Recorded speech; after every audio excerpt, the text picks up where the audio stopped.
Diabetes এটার বাংলা কি? বহুমূত্র। মানে বহু মানে বারবার, অনেক, মূত্র মানে প্রস্রাব, ইউরিন, বারবার প্রস্রাবের বেগ আসে, সুগার বেরিয়ে যায়, এই জন্য এটার বাংলা বলা হয় বহুমূত্র, ডায়াবেটিস মেলিটাস।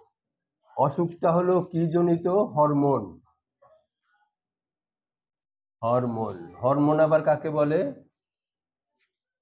হরমোন হলো এক ধরনের রাসায়নিক পদার্থ,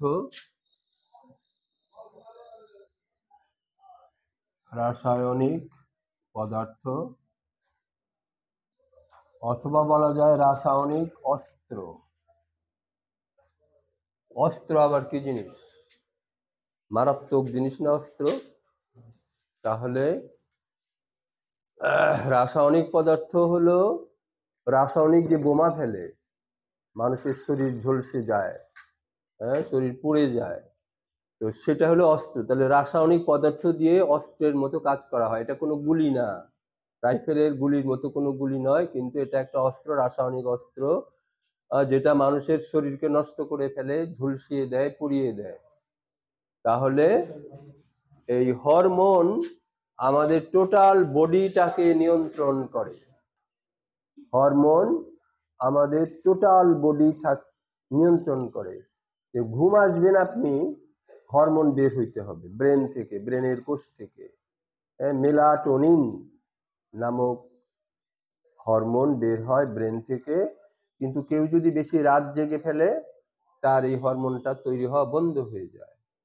তাকে আর ওই ব্রেনের যে কোষ, নিউরন, এটাকে নির্জীব বা স্থবির করে দেওয়ার মতো কোনো পদার্থ যদি বের না হয়, তাহলে ব্রেন কাজ করতে থাকবে, ব্রেন ঘুমাবে না। তাহলে এখানে একটা হরমোন লাগে। এরপরে ধরেন ব্রেনের নিচের অংশ, ব্রেনের একটা অংশ পিটুইটারি গ্ল্যান্ড, এটা একটা গ্ল্যান্ড, হরমোন নিঃসরণ করে, অনেকগুলা হরমোন ছেড়ে দেয়। এটা হলো আমাদের সচিবালয়ের মতো নিয়ন্ত্রণ করে। সচিবালয় কি বাংলাদেশকে নিয়ন্ত্রণ করে না? তো এই পিটুইটারি গ্ল্যান্ড ব্রেনের নিচের অংশে আছে, এইটা সারা বডিকে নিয়ন্ত্রণ করে। এটা হেড অফিস, হরমোনের হেড অফিস হলো পিটুইটারি গ্ল্যান্ড। কোথায় আছে? ব্রেনেরই অংশ, ব্রেনের নিচের অংশ। তাহলে এই পিটুইটারি গ্ল্যান্ড থেকে যে 10 রকমের হরমোন বের হলো, তারা এসে কাজ করবে কোথায়? সেকেন্ড অফিস, সেটা হলো এই থাইরয়েড গ্ল্যান্ড। থাইরয়েড গ্ল্যান্ডে এসে থাইরয়েডের যে কোষগুলো আছে তাকে উজ্জীবিত করবে। বিভিন্ন ধরনের কোষ আছে এই থাইরয়েড গ্ল্যান্ডে, এই কোষগুলো আবার ছড়িয়ে দেবে যার যার জায়গা মতো, যেখানে যে কাজ করা দরকার শরীরকে দিয়ে। তাহলে আমরা কি বুঝলাম? হরমোনের হেড অফিস হলো পিটুইটারি, ব্রেনের অংশ, এটা একটা গ্ল্যান্ড, গ্রন্থি।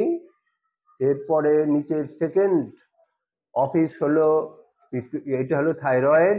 থাইরয়েড থেকে 10 রকমের হরমোন বের হয়ে সারা শরীরে ছড়িয়ে যাবে। তাহলে এখান থেকে বের হয় টেস্টিস স্টিমুলেটিং হরমোন, টেস্টিসকে উদ্দীপনা দেয়। টেস্টিস আবার তখন ওই হরমোনটা পেয়ে টেস্টোস্টেরন নামক হরমোন তৈরি করে ফেলে। টেস্টোস্টেরনের আবার কি করে? মানুষকে পুরুষের মতো স্বভাব, চরিত্র, শক্তি, সাহস এগুলো যোগায় ফেলে। তাহলে এখান থেকে হরমোন বের হলো, গেল রক্তের সাথে মিশে চলে গেল টেস্টিজে। টেস্টিজ একটা হরমোন বের করলো, তার নাম টেস্টোস্টেরন। এটাই হলো লাস্ট স্টেজ। এটাকে নিয়ন্ত্রণ করলো পিটুইটারি, পিটুইটারি নিয়ন্ত্রণ করলো থাইরয়েডকে, থাইরয়েড আবার জায়গায় জায়গায় নিয়ন্ত্রণ করবে। হ্যাঁ, এটা জেলার মতো, সচিবালয় তারপরে জেলা, জেলা থেকে উপজেলা, উপজেলা হলো যেখানে অ্যাকশনে যাওয়া হয়, কাজ করা হয়। তার মানে টেস্টিজ। আবার এখান থেকে ফিমেল স্টিমুলেটিং হরমোন যেমন এস্ট্রোজেন, প্রজেস্টেরন বের হবে ওভারি থেকে। ছেলেদের হলো টেস্টিস থেকে, মেয়েদের হলো ওভারি থেকে বের হবে। তারা গিয়ে কাজ করবে, দুই পাশে জরায়ু, দুই পাশে দুটো ওভারি আছে, রক্তের সাথে মিশে গিয়ে এইখানে পৌঁছাবে এই হরমোন। সেখান থেকে সে এস্ট্রোজেন হরমোন ছেড়ে দিবে ওভারি। এই এস্ট্রোজেন ছেড়ে দিলে মেয়েদের মাসিক শুরু হয়ে যাবে, মেয়েলি স্বভাব চরিত্র, মেয়েলি ফিগার, মেয়েলি বডি তৈরি হবে। তাহলে হরমোন কিভাবে কাজ করলো? অরিজিনাল হেড অফিস পিটুইটারি, তারপরে থাইরয়েড, তারপরে জায়গায় জায়গায় যেখানে কাজ করা দরকার ওভারিতে গেল। তারপরে আপনার রাগ হয়ে গেছে, ঝগড়া শুরু করবেন, বিশাল মারামারি হবে। ব্রেন আগে চিন্তা করতেছে যে এখন তো মারামারি করতে হবে, পিটুইটারি হরমোন ছেড়ে দিল, হরমোন আসলো থাইরয়েডে, থাইরয়েড গিয়ে আমাদের যে অ্যাড্রিনাল গ্ল্যান্ড আছে কিডনির মাথার উপরে টুপির মতো দুই পাশে দুটো অ্যাড্রিনাল গ্ল্যান্ড, সেখানে গিয়ে স্টিরয়েড হরমোন ছেড়ে দিল, যেমন কটসন, ডেকাসন, এগুলো তো জানেন। হ্যাঁ, ইমার্জেন্সি রোগী হয়ে গেলে তাকে আমরা কটসন দিই, ডেকাসন দিই। সেই হরমোন বের হয়ে গেল অ্যাড্রিনাল গ্ল্যান্ড থেকে কিডনির মাথার উপরে। তখন আমার শরীরে উত্তেজনা ছড়িয়ে পড়লো, নার্ভকে উত্তেজিত করলো, হাত পায়ে শক্তি আসলো, ব্রেনকে হিতাহিত জ্ঞান শূন্য করে দিল, মারামারিতে লিপ্ত হয়ে গেল। তাহলে হরমোনের অ্যাকশনটা দেখলেন। অ্যাড্রিনাল গ্ল্যান্ড, রাগত শরীরে তার অ্যাড্রিনাল গ্ল্যান্ড থেকে হরমোন বের হয়, সেটা মানুষকে যুদ্ধের প্রস্তুতি নেওয়ায় শরীরের মধ্যে। আবার একটা বাচ্চা কেবল জন্ম নিল, আস্তে আস্তে বড় হচ্ছে, তার যে বৃদ্ধিটা, এই যে বয়স বড় হবে 25 বছর পর্যন্ত বাড়বে, এই বৃদ্ধিটাও নিয়ন্ত্রণ করে একটা হরমোন, তার নাম গ্রোথ হরমোন। বোঝা গেল গ্রোথ হরমোন। তাহলে এই যে হরমোন সিস্টেম, এটা একটা এন্ডোক্রাইনোলজি, একটা সাবজেক্ট, এন্ডোক্রাইনোলজি। এখন এগুলো তো গেল বাহ্যিক। এখন আমাদের প্যানক্রিয়াস নামক একটা যন্ত্র আছে পাকস্থলীর পিছন দিকে, আমাদের পিছনের দেওয়ালের ভিতরে গাঁথা বসে আছে। এই যে এইরকম হরমোনটা এখানে হলো পাকস্থলী, আর এই পাশে হলো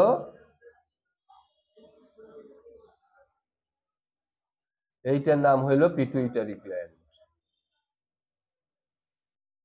পাতার মতো দেখতে এই গ্ল্যান্ডটার নাম, না এটার নাম হলো প্যানক্রিয়াস। প্যানক্রিয়াস নাম তো শুনছেন, বাংলা কি? অগ্ন্যাশয়, রাইট। এইরকম একটা গ্ল্যান্ড আছে। এই গ্ল্যান্ড হলো আমরা যখন ভাত, মাছ, তরকারি, শাক সবজি, ফলমূল খাই, এই পথ দিয়ে যায়, ডিউডিনাম দিয়ে খাবারটা যায়, তখন এই প্যানক্রিয়াস এক ধরনের এনজাইম ছেড়ে দেয়। এনজাইমটা হলো ট্রিপসিন, লাইপেজ, অ্যামাইলেজ, 3 ধরনের এনজাইম। আমরা যে প্রোটিন খাই, মাছ, মাংস, ডিম, দুধ, এই প্রোটিনগুলোকে হজম করার জন্য একটা এনজাইম আসে। তারপর আমরা যে ভাত, আটা, রুটি, গম খাই, শর্করা, তাকে ভাঙার জন্য একটা এনজাইম ছেড়ে দেয়, এগুলোর নাম এনজাইম। এটা কিন্তু হরমোন নয়, এনজাইম। আর একটা হলো ফ্যাট জাতীয় খাবার, এখান থেকে গল ব্লাডার থেকে আসে, বাইল, পিত্ত, এখানে গল ব্লাডার আছে, গল ব্লাডার থেকে এখান থেকে আসে। আলাদাভাবে ব্যবস্থা হলো বাইল, বা এটাকে বলে কি পিত্ত। এই পিত্তটা লাগে শুধু চর্বি জাতীয় জিনিসটাকে ভাঙার জন্য। চর্বি ভাঙাটা খুব কঠিন। গরুর মাংস খাওয়ার পরে দেখেন হাতে লেগে যায়, এটাকে উঠানো যায় না, হ্যাঁ, সাবান লাগে। মানে এটাকে ভাঙা, টুকরা টুকরা করা, হজমের উপযোগী করা অত্যন্ত কঠিন। এই জন্য 2 জায়গা থেকে, এখানে গল ব্লাডার আর এখানে প্যানক্রিয়াস, এখান থেকে আসবে পিত্ত এই চর্বি ভাঙার জন্য। যাদের এখানে পাথর হয়ে যায়, এটা কেটে অপারেশন করে ফেলে দেওয়া হয়, তাদের চর্বি খাইতে নিষেধ করা হয়, কারণ চর্বি তখন আর হজম হবে না। হজম করার জন্য পিত্ত লাগে, কিন্তু এটা তো আমরা ফেলেই দিলাম অপারেশন করে। এখানে যদি পাথর হয়, ইনফ্লামেশন হয়, ফেলে দিই। তো আমরা 3 ধরনের খাবার হজমের জন্য এখান থেকে আসে, যেগুলোর নাম হলো এনজাইম। তাহলে প্যানক্রিয়াসের 2 ধরনের কাজ। একটা হলো সরাসরি নল দিয়ে, টিউব, প্যানক্রিয়াটিক ডাক্ট, ডাক্ট দিয়ে এই যে এখান দিয়ে খাবার যাচ্ছে, এই খাবারের ভিতরে 3 ধরনের এনজাইম ছেড়ে দিবে, খাবারগুলো ভাঙবে, হজম হবে, নরম হবে। আর একটা হলো এইখানে কোনো নল নাই, আশেপাশে আছে হলো রক্তবাহী নালী, রক্তবাহী নালী, তার ভিতরে ছড়ানো ছিটানো আছে, এগুলোর নাম হলো islets of Langerhans. Islets of Langerhans, একজনের নাম ডাক্তার।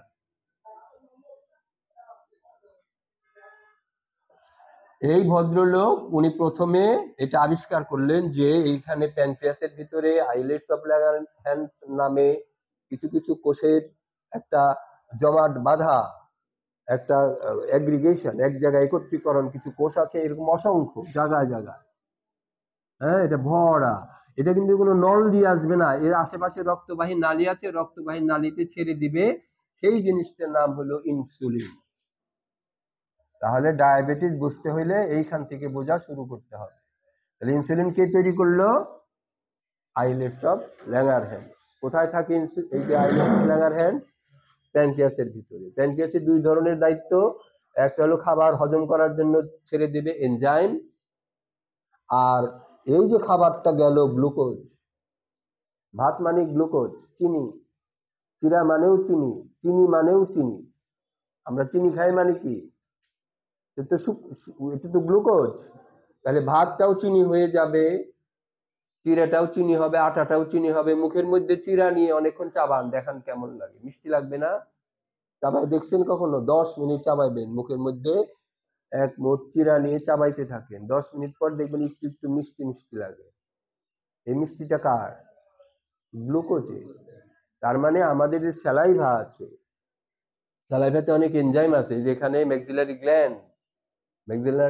গ্ল্যান্ড থেকে এই হরমোন আসে, এই এনজাইম আসে, এই এনজাইম গুলো চিরাটাকে ভেঙে এখানেই গ্লুকোজে পরিণত করে ফেলে, যার ফলে চিরাটা মিষ্টি লাগে। ভাতটা চিবাইলেও মিষ্টি লাগবে অনেকক্ষণ পরে।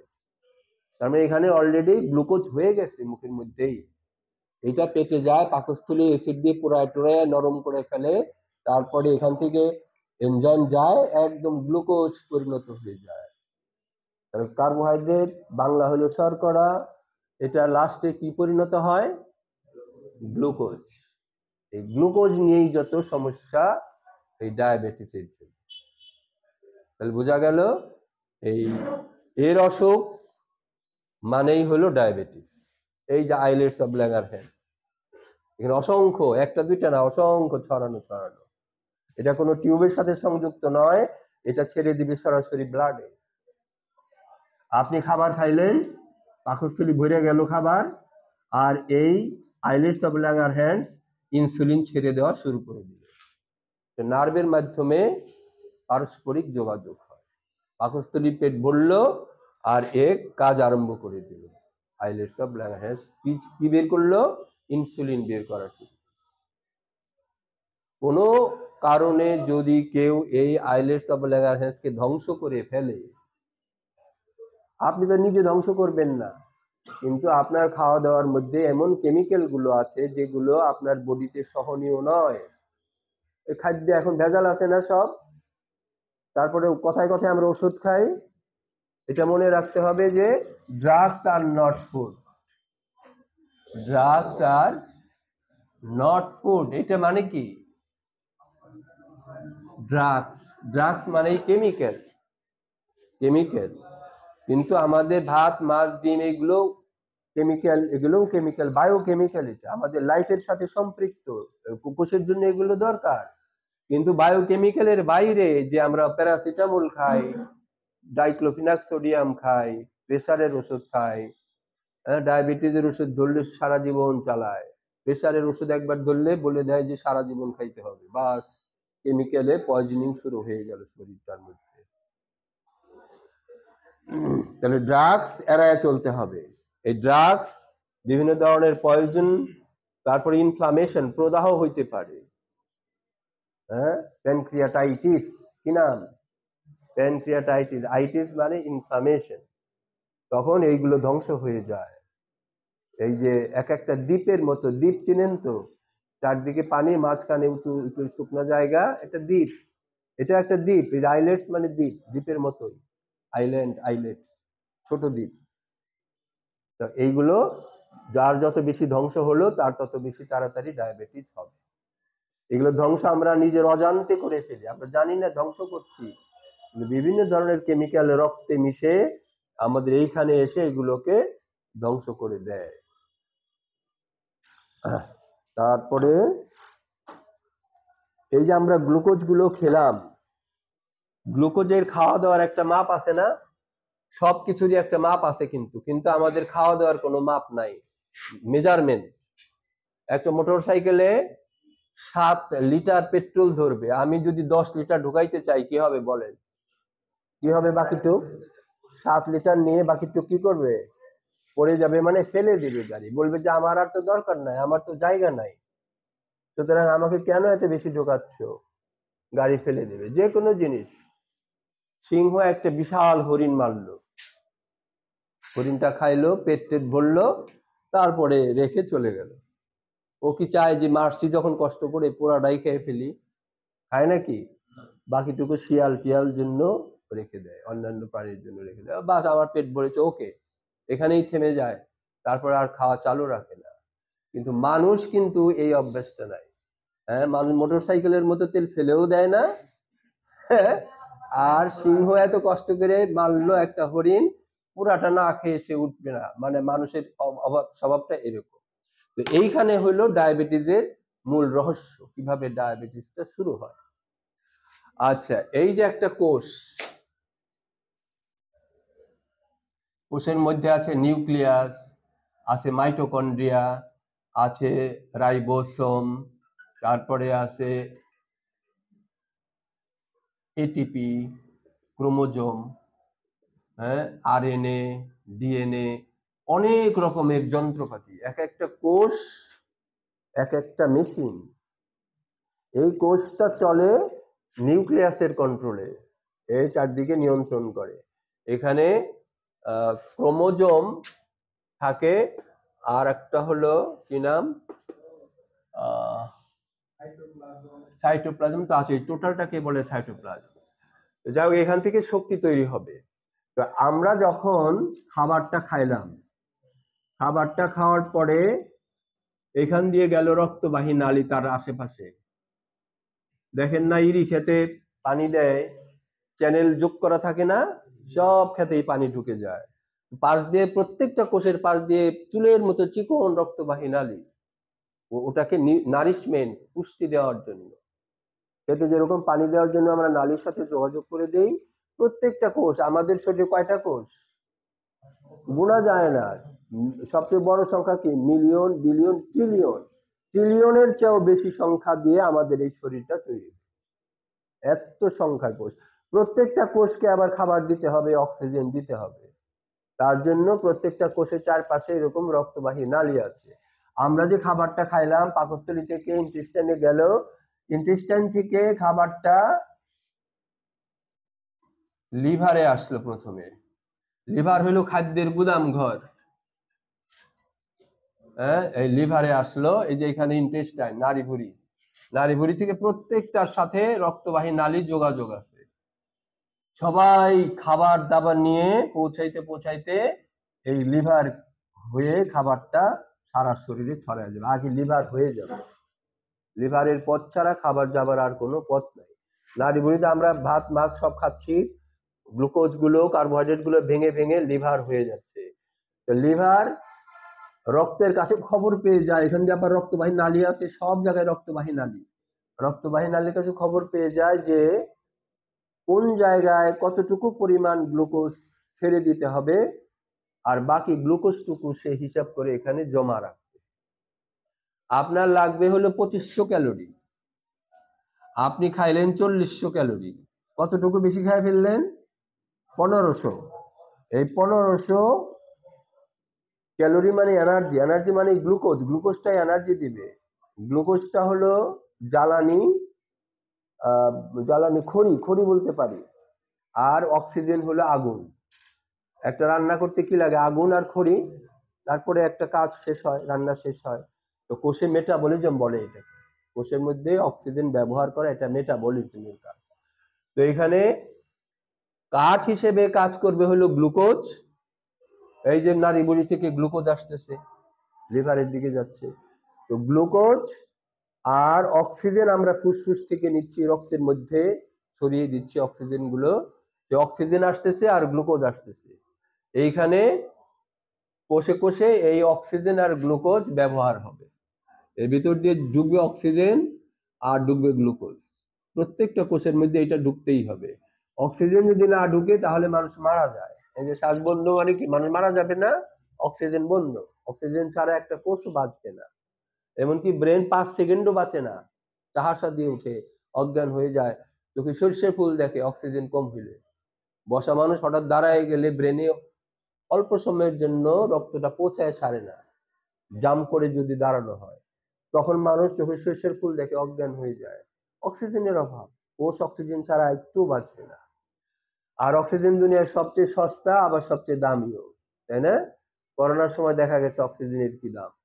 হ্যাঁ, সিলিন্ডার নিয়ে নিয়ে মানুষ রোগীর কাছে গেছে। আমরা বলতেছিলাম যে এই লিভারে আসবে, লিভার হিসাব করে কি কতটুকু গ্লুকোজ ছেড়ে দিতে হবে আর কতটুকুকে এখানে জমা রাখতে হবে, সেই হিসাব নিকাশ করে এখানে রক্তে ছেড়ে দেয়। তখন রক্ত আবার এই গ্লুকোজ গুলো নিয়ে সারা শরীরের কোষগুলোকে বিলি করে। তাহলে গ্লুকোজ প্রথমে আসবে কোথায়? লিভারে। লিভারে রক্তের ভিতরে ঘনত্ব কতটুকু আছে গ্লুকোজের, লিভার এটা চিনে ফেলে।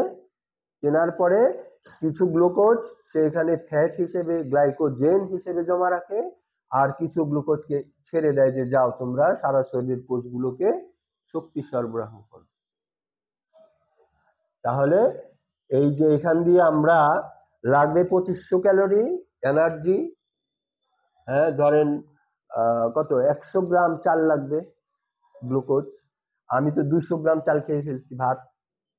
তাহলে 100 গ্রামের গ্লুকোজ গুলো রক্তে মিশে যাবে সারা শরীরে, আর বাকি 100 গ্রাম এখানে বেশি খাইলাম, সেটা এখানে গ্লাইকোজেন, গ্লুকোজ থেকে গ্লাইকোজেন, এটা একটা চর্বির মতো জিনিস, এখানে জমা হয়ে যাবে। আবার আপনি 2 দিন না খেয়ে আছেন, 2 দিন কোনো খাবার দাবার পাচ্ছেন না, সাগরের মধ্যে ভাসতেছেন, খাবার সাপ্লাই নাই, তখন আপনাকে এই লিভারের যে জমানো গ্লুকোজ, গ্লাইকোজেন, এইখান থেকে সে ছেড়ে দিবে গ্লুকোজ হিসেবে, যে 2 দিন না খেয়ে আছে তাকে এনার্জি দেওয়ার জন্য। তাহলে এখানে হলো রিজার্ভ, এখানে জমা হয়, প্রয়োজনে আবার ছেড়ে দেয়। আর যতই বেশি খেয়ে ফেলবেন, কোষের আর অক্সিজেন গ্লুকোজ দরকার হচ্ছে না, বেশি গ্লুকোজ খাওয়া হয়ে গেছে, তখন সে এখানে জমা রাখে। ওই উটের পিঠের উপরে আল্লাহ তাআলা কি চর্বি জমা রাখার ব্যবস্থা করছেন না? ও তো 2 মাস জার্নি করবে, সিরিয়া পর্যন্ত যাবে, পথে খাবার নাই। উট পায়ে হেঁটে হেঁটে সিরিয়া যেতে কয় মাস লাগবে? 2 মাস তো লাগতো, অতীতে লাগতো এরকম।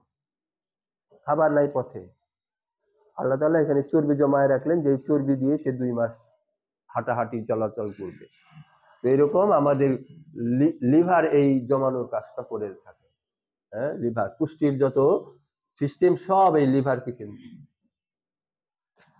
আচ্ছা, এরপরে লিভার তো ছেড়ে দিল গ্লুকোজ, গ্লুকোজ গেল কোথায়? রক্তে ভাসতেছে গ্লুকোজ। আপনারা ডায়াবেটিসের পরীক্ষা করেন মানে কি, রক্ত দেন না, রক্তে দেখে কতটুকু গ্লুকোজ আছে। তাহলে রক্তের মধ্যে গ্লুকোজ ঘুরে বেড়াচ্ছে, ঘুরতে ঘুরতে সে প্রত্যেকটা কোষকে গিয়ে বলবে আমি গ্লুকোজ নিয়ে এসেছি, তোমাদের গ্লুকোজ লাগবে কিনা, তোমাদের ভিতরে গ্লুকোজ আছে কি নাই, যদি লাগে আমার কাছ থেকে নিয়ে নাও।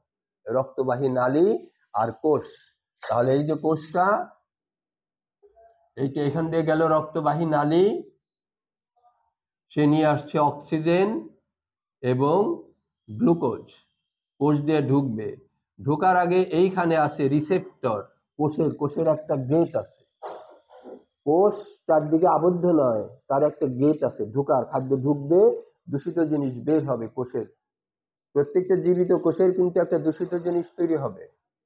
হ্যাঁ, দূষিত জিনিস বের হওয়ার পথ এবং খাদ্য ঢোকার পথ, প্রত্যেকটা কোষের এরকম গেট আছে। এই গেটে বসে আছে রিসেপ্টর, ইনসুলিন রিসেপ্টর। কি নাম এটার? ইনসুলিন রিসেপ্টর, এখানে বসে আছে। আর এখান দিয়ে যাচ্ছে কে? গ্লুকোজ যাচ্ছে। গ্লুকোজকে ব্যবহার করার জন্য লাগবে ইনসুলিন। শুধু গ্লুকোজ একা গেলেই হবে না, ওদিকে ওই যে প্যানক্রিয়াসের আইলেটস অফ ল্যাঙ্গারহ্যান্স ইনসুলিন ছেড়ে দেয়, সে রক্তের কাছে খবর পেয়ে যাবে যে লোকটা খাবার খেয়েছে, অনেক গ্লুকোজ জমে আছে রক্তে, সুতরাং ইনসুলিন ছেড়ে দাও। ইনসুলিন বেশি ছেড়ে দেয়, খাবার খাওয়ার সাথে সাথে ইনসুলিন বের হওয়া শুরু হয়ে যায় প্যানক্রিয়াস থেকে। তো ইনসুলিন আসলো এখান থেকে, গ্লুকোজ আসছে নাড়িভুড়ি থেকে, আমরা যে খাবার খাইলাম, অক্সিজেন আসছে ফুসফুস থেকে। এই তিনটা জিনিস। অক্সিজেন, অক্সিজেন হলো আগুন, আগুন জ্বালাইতে সাহায্য করে না অক্সিজেন। আর খড়ি হিসেবে কে? গ্লুকোজ। গ্লুকোজটা হলো খড়ি, খড়ি আর আগুন, তাহলে তো জ্বললো, একটা এনার্জি তৈরি হলো। আগুন, আগুন মানে এনার্জি, তাপ, তাপ একটা শক্তি। তো আমাদের এখানে হলো অক্সিজেন খড়ির কাজ করে, এই অক্সিজেন হলো জ্বালানির কাজ করে, আগুনের কাজ করে, আর গ্লুকোজ হলো খড়ির কাজ করে। এইভাবে এখানে একটা অ্যাকশন হবে। আচ্ছা, ইনসুলিন রিসেপ্টর, গ্লুকোজ যাচ্ছে, গ্লুকোজ গিয়ে এই কোষকে জিজ্ঞাসা করছে, গেটের কাছে গিয়ে, এই যে এখান দিয়ে ইনসুলিন, ইনসুলিন আবার রিসেপ্টর মানে কি? ইনসুলিনকে, এই রিসেপ্টর ইনসুলিনকে চিনে, যে রিসেপ্টর মানে কি? রিসিভ করে যে। এখানে ইনসুলিন গিয়ে বলতেছে যে আমি তো আসছি, গ্লুকোজ নিয়ে আসছি। এখন এখানে কথা হলো ইনসুলিন গ্লুকোজের সাথী। সাথী মানে আবার বুঝেন, আগের নায়করা একজন জোকার সাথে রাখতো, ছবির নায়ক দেখছেন কিনা? রবিউল ছিল, আর কে কে ছিল? হ্যাঁ, আছে না এরকম?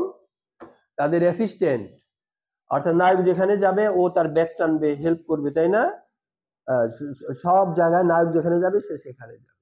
তো এইরকম ইনসুলিন হলো ওই রকম ক্যারিয়ার, মানে চাকরের মতো। ইনসুলিন, গ্লুকোজ তো ঢুকবে কোষে, কিন্তু গ্লুকোজ একা একা যাবে না, তার একজন সহচর লাগবে, অ্যাসিস্ট্যান্ট লাগবে। এই অ্যাসিস্ট্যান্ট হলো সেই ইনসুলিন। তো ইনসুলিন এসে বলছে যে আমি তো গ্লুকোজ নিয়ে আসছি, গ্লুকোজ সাহেব এখন আপনার কোষের মধ্যে ঢুকবে, আপনি পথটা খুলে দেন। এখন কোষ যদি আগে থেকেই গ্লুকোজে ভরা থাকে, আগে থেকেই অনেক গ্লুকোজ নিয়ে ফেলছে, আপনি তো এক কারি ভাত খাইছেন, অনেক খাবার খেয়ে ফেলছেন, কার্বোহাইড্রেট খাই ফেলছেন, কোষে তখন এগুলো আগে থেকে নিয়ে নিছে, এরপরে আবার খাইলেন, 2 ঘন্টা পর আবার খাইলেন, বা বেশি পরিমাণে খাইলেন, একবারে অনেক খেয়ে ফেললেন, তখন গ্লুকোজের সরাসরি এখান দিয়ে, এই যে ব্লাডের ভিতরে, এখন কিছুক্ষণ আগে যে খাবার খাইছিলেন সেই গ্লুকোজ গুলোই কোষের মধ্যে জমা আছে। এখানে এই একটা মেশিন আছে, এটার নাম কি ভুলে গেলাম, মাইটোকন্ড্রিয়া, ইয়েস, নামটা মনে রাখেন, মাইটোকন্ড্রিয়া একটা মেশিন। এই মাইটোকন্ড্রিয়ার মধ্যে হলো এই গ্লুকোজ গুলো এসে ঢুকবে, আর অক্সিজেন তো আসতেছে এখান থেকে, অক্সিজেন গ্লুকোজ ঢুকে এই মাইটোকন্ড্রিয়ার ভেতরে এনার্জি তৈরি করবে, এখানে জাল জাল দেওয়া, আগুন জ্বালানোর কাজ হবে, এনার্জি তৈরি। এনার্জিটার নাম হলো ATP, ATP, adeno triphosphate, adeno triphosphate, ATP হলো একটা এনার্জি। গ্লুকোজ এবং অক্সিজেন জ্বালানোর পরে একসাথে এই মেশিনটার ভিতরে, মাইটোকন্ড্রিয়া নামক মেশিনের ভিতরে গিয়ে এনার্জি তৈরি করে। তখন আমরা এই যে হাতের মাংসে শক্তি পাই, আমার সারা শরীর কাজ করে, ফুসফুস নড়াচড়া করে, নাড়ি ভুড়ি খাবারগুলো আগায় এনে, হার্ট লাফায়, এইভাবে এনার্জি তৈরি হয়, এই এটিপি নামক এনার্জি। এটিপি হলো একটা এনার্জির নাম, অ্যাডিনো ট্রাইফসফেট। এই এনার্জি যখন তৈরি হলো, শরীরের মেশিনটা চালু চালু আছে, চালু থাকতেছে, কাজ করতেছে, যার যার কাজ শেষে করতেছে। আপনি ঘুমাচ্ছেন, আপনার হার্ট কিন্তু লাফাচ্ছে, আপনি ঘুমাচ্ছেন কিন্তু আপনার নাড়ি ভুড়ি খাদ্যগুলোকে ধীরে ধীরে এগিয়ে নিয়ে যাচ্ছে, যার যার কাজ সে করছে। আমরা যে আগে খাবার খাইলাম গ্লুকোজ, গ্লুকোজের পরে রক্তে গ্লুকোজের পরিমাণ বাড়লো, তখন প্যানক্রিয়াস ভাবলো যে রক্তে তো অনেক গ্লুকোজ, সুতরাং ইনসুলিন ছেড়ে দাও। ইনসুলিন আসলো প্যানক্রিয়াস থেকে, গ্লুকোজ আসলো ইন্টেস্টাইন থেকে, নাড়ি ভুড়ি ক্ষুদ্রান্ত বৃহদান্ত, আর অক্সিজেন আসলো ফুসফুস থেকে। এই তিনটা মিলে এইখানে যখন ঢুকলো, এনার্জি তৈরি হলো, কোষগুলো যার যার কাজ আরম্ভ করলো, যে কোষের যে কাজ, ব্রেনের কাজ ব্রেন শুরু করলো, হার্টের কাজ লাফানো শুরু করলো, ফুসফুসের কাজ হলো উঠানামা করা, অক্সিজেন না, সব মেশিনের একটা চালু হয়ে গেল। এখন এই যে গ্লুকোজ আমরা খাইলাম যদি পরিমাণে বেশি হয়ে যায়, তাহলে এইখান দিয়ে যাবার সময় এই রিসেপ্টর বলবে কি যে ইনসুলিন তুমি তো আসছো, কিন্তু আমার এখানে তো গ্লুকোজে ভরা। আগে থেকে খাওয়ার যে গ্লুকোজ গুলো পরিমাণে বেশি খাওয়া ছিল, সেই কোষের মধ্যে এখানে লাইন ধরে আছে, গ্লুকোজেরা লাইন ধরে আছে এই মাইটোকন্ড্রিয়াতে ঢোকার জন্য। তখন রিসেপ্টর ফেরায় দেবে যে তুমি যাও, আমার কোষের ভেতরে অনেক গ্লুকোজ, আমি আগের জমানো গ্লুকোজই এখনো ব্যবহার করে সারতে পারি নাই, তো তোমাকে আমি আর নিতে পারছি না, তুমি ফেরত যাও। আমাদের এখানে হয়তো 100 জন লোক ধরবে, যদি আরো 200 জন এসে দরজার কাছে বলে যে আমাদের ঢুকতে দাও, তা আমরা কি বলবো যে জায়গা নাই, ফেরত যাও, বলবো না? তো কোষও তাই বলে যে আমার এখানে প্রচুর গ্লুকোজ, তুমি ইনসুলিন গ্লুকোজ নিয়ে আসছো, কিন্তু আমার আর গ্লুকোজের দরকার নাই, আমার এই গ্লুকোজটা এখনো ব্যবহার হয় নাই, ব্যবহার হইলে খালি হইলে তখন তো আমি আবার গ্লুকোজ নেব। তাহলে কি হলো ব্যাপার, এখানে গ্লুকোজ গুলো ফেরত যাওয়া শুরু করলো, এই রক্তবাহী নালীতে আসছিল, ইনসুলিন জিজ্ঞাসা করলো রিসেপ্টরকে যে গ্লুকোজ লাগবে কিনা, ইনসুলিন না থাকলে কিন্তু এখান দিয়ে আর গ্লুকোজ ঢোকার কোনো পথ নাই, ইনসুলিন হলো তার সহচর, হেল্পার। ইনসুলিন নাই তো কোষে আর গ্লুকোজ ঢুকবে না। ইনসুলিন রিসেপ্টর চেক আপ করা হয় না বিমানবন্দরে, সব যাচাই বাছাই করে তারপরে সে ঢোকানো হয়, তাই না? বিমানে বিমানে ঢোকানোর আগে অনেক চেক আপ আছে না? তো এইখানে চেক আপের জায়গা, যে গ্লুকোজ ঢুকবে কি ঢুকবে না, আমার এখানে খালি আছে কি খালি নাই, খালি থাকলে গ্লুকোজকে ঢোকানো হয়, ইনসুলিন কিন্তু এখানে গ্লুকোজকে ঢুকায় দিয়েই সে চলে যায়। ইনসুলিনের কাজ হলো গ্লুকোজটাকে কোষের মধ্যে ঢুকায় দেওয়া, ইনসুলিন এই কোষের ভেতরে ঢুকবে না, ইনসুলিন এই রিসেপ্টর পর্যন্তই। তাহলে রিসেপ্টরে এসে রিসেপ্টর শুধু চিনে যে ইনসুলিন আসছে কিনা, ইনসুলিনকে স্যালুট দেয় যে আপনি আসছেন, এখন ইনসুলিন বলে যে আমি গ্লুকোজ নিয়ে আসছি, এই যে গ্লুকোজ গুলো নিয়ে নাও, তখন রিসেপ্টর নিয়ে নেয়।